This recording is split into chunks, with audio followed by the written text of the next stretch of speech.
guys! Welcome back to my channel. So every BA after big night talaga may PBB reunion yan sa loob ng bahay ni Kuya. At ito na nga, parang napaaga ang Christmas gift. Yung pamasko ng mga Dasbaya fans. Kasi worth it ang kanilang ipinaglaban.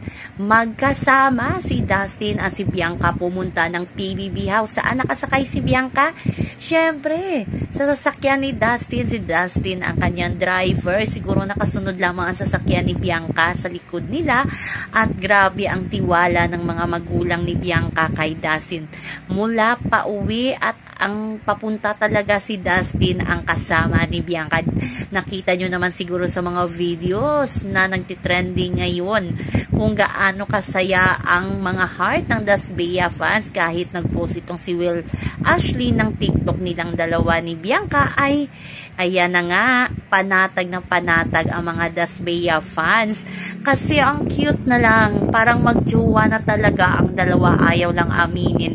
Nakakapansin ng pansin sa kanilang mga kilos talaga ng MU or magjowa na talaga ang Dasbaya.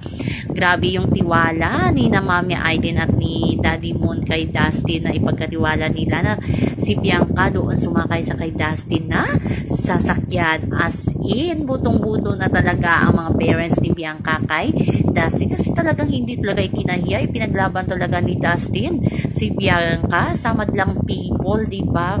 From inside hanggang outside, pinanindigan talaga ni Dustin ang mga sinabi niya kay Bianca. Kaya abangan na lang natin kung magkaka-project ang Dasbaya.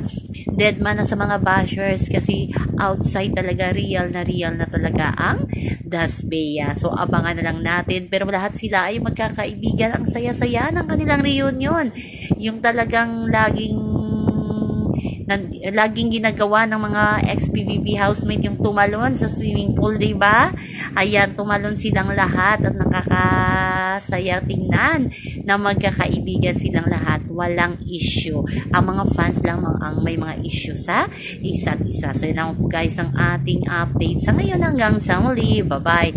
So abangan lang ninyo ang update ng mga kaganapan ng Dasbaya outside world. Hanggang sa muli. Bye-bye. Also remember, huwag po tayong magpaka-stress. Please like, share, and subscribe my channel para ma-update kayo sa mga bago kong upload. Bye-bye. Ayan guys, chill lang tayo mga Dasbaya.